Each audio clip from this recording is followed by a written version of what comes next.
Chapter 19.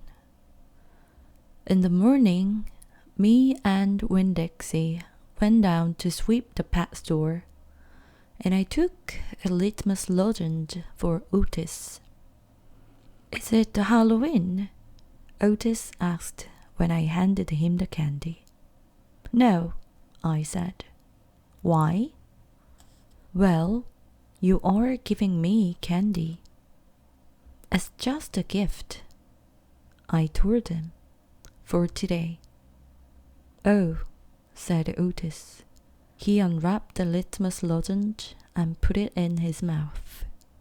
And after a minute, tears started rolling down his face. "Thank you," he said. "Do you like it?" I asked him. He nodded his head.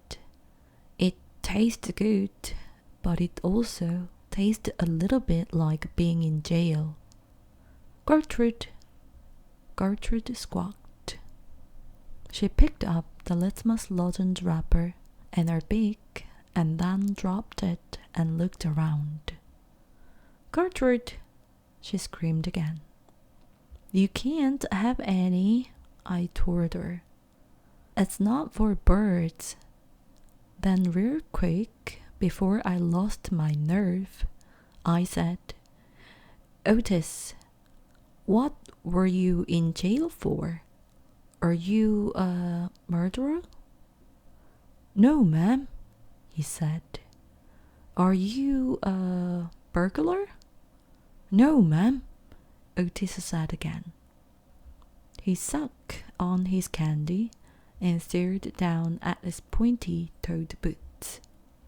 "You don't have to tell me," I said. "I was just wondering." "I ain't a dangerous man," Otis said. "If that's what you're thinking, I'm lonely, but I ain't dangerous." "Okay," I said. And I went into the back room to get my broom. When I came back out, Otis was standing where I left him, still staring down at his feet. "It was on account of the music," he said. What was?" I asked. "Why I went to jail. It was on account of the music." "What happened?" "I wouldn't stop playing my guitar. Used to be I played it on the street, and sometimes people would give me money. I didn't do it for the money.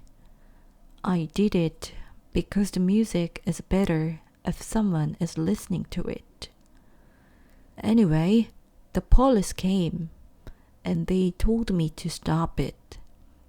They said how I was breaking the law, and the whole time they were talking to me, I went right on playing my music. And that made them mad. They tried to put handcuffs on me." He sighed. "I didn't like that. I wouldn't have been able to play my guitar with them things on." "And then what happened?" I asked him. "I hit them," he whispered. "You hit the police?" "Uh-huh. One of them, I knocked them out. Then I went to jail. They locked me up and wouldn't let me have my guitar. And when they finally let me out, they made me promise I wouldn't never play my guitar on the street again." He looked up at me real quick and then back down at his boots. "And I don't. I only play it in here for the animals. Gertrude, the human Gertrude, she owns this shop, and she gave me this job when she read about me in the paper, and she said it's all right for me to play music for the animals." You play your music for me and Winn-Dixie and Sweetie Pie, I said. Yeah, he agreed. But you ain't on the street. Thank you for telling me about it, Otis, I said. It's alright, he said. I don't mind. Sweetie Pie came in and I gave her a litmus lozenge, and she spit it right out. She said that it tasted bad. She said that it tasted like not having a dog. I swept the floor real slow that day. I wanted to keep Otis company. I didn't want him to be lonely. Sometimes it seemed like everybody in the world was lonely. I thought about my mama.